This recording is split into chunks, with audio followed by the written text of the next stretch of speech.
They say the best amusement park in the world is not Disneyland or Universal Studios, but a secret amusement park hidden somewhere in Vietnam, only known to the locals. But is it really that good? Let's go there right now and spend the entire day to see if it's really better than Disney. This place is so incredible and you're not going to believe this. Because after taking a flight across the world and a taxi, we're now arriving at the best amusement park in the world.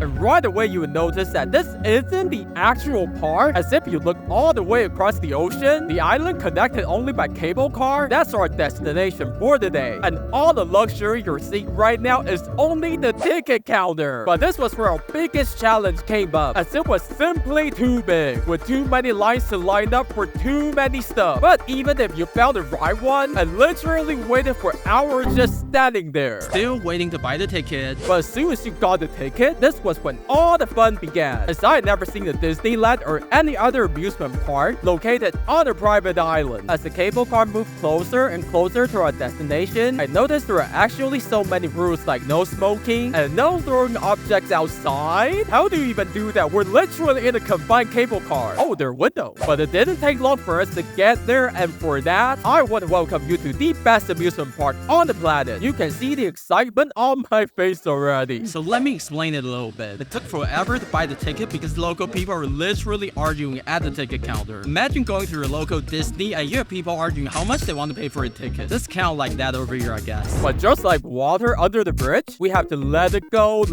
because we're in the happiest place on earth, where the magic begins and dreams come true. I mean, even though it's not the real Disney, the talking car from the Pixar movie is literally here. You get a booth and trash cans shaped like a penguin. But this was where you'll be greeted by a bunch of dancing people, a walking potato, your knight in shining armor, and massive ice cream literally on the floor. But speaking of ice cream, you can get the best food and drink inside the park like Starbucks, coconut, more coconuts, and finally smoking coconuts. And for international customers, which I'm probably the only one, you have Japanese hamburgers, Korean clothing store, and American snack. But for now, let's get this local drink, restore some HP, and move on to the actual amusement park, because this was when all the fun began. I literally said that a minute ago. But hey, look at everyone's favorite, the iconic castle of Disney. I mean the original castle that perfectly represents Vietnamese culture. And I gotta say, this is one heck of a beautiful place. So let me take a break in front of the castle gate first. So my first impression so far, surprisingly big with not enough people here. Let's see if there's anything else. Turns out there was more than just anything else, as we now arrive at the Fairytale plus kids-friendly section of the park that literally feels like living inside a cartoon, with anything from spinning things to more spinning things to an inflatable tube doing whatever with his arm, and the thing that's supposed to be spinning but no one was there. The water fountain was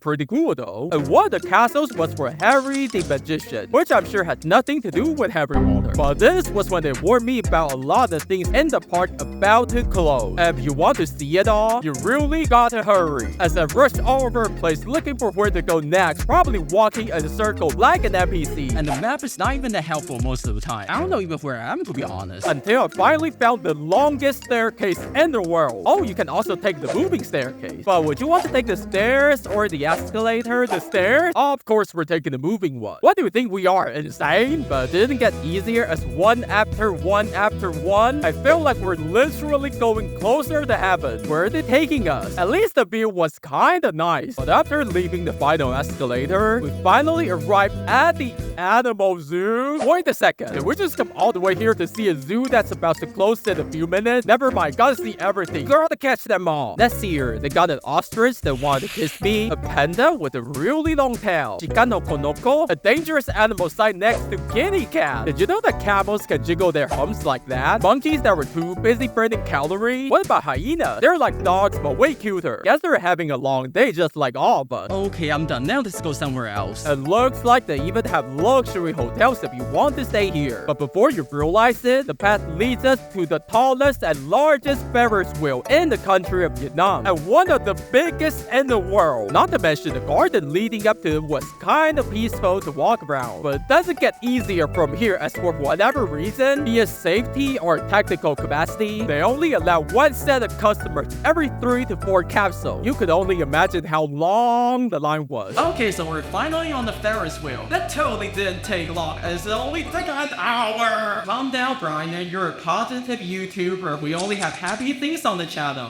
Might as well figure out where to go next. But that's when I realized we literally missed an entire water park. How did we miss that? And also more hotels apparently. As the capsule got closer to the top, you would slowly be welcomed by the beautiful view of the island. Or living hell if you're afraid of heights like me. But as the sun began to set, for most amusement parks, this might be the end. But for this one, the best part was just about to begin. As the light of the building started to come alive, the vibe completely changed as if we're inside a different park. And the talking car was still there. Bro, are you working overtime? But the best thing to do at night over here was totally to go to their aquarium with one of the longest underwater tunnels I've seen, where you can easily be surrounded by massive sea animals that look a bit tired. Bro, you're also working overtime? But the one thing you have to see would be their world-famous magical light show. Until it got delayed, but nobody was complaining, so I guess they're just used to it. Vietnamese people sure are patient when they're not driving cars or riding motorbikes. And with the light show finally here, we can gladly say goodbye to this place. And now we're back at the hotel. So what do you think about the best amusement park in Vietnam? Do you like it? Don't like it? Tell us in the comments. So this is actually a couple days in the future because I got really sick during the trip. The weather over here is no joke. But I guess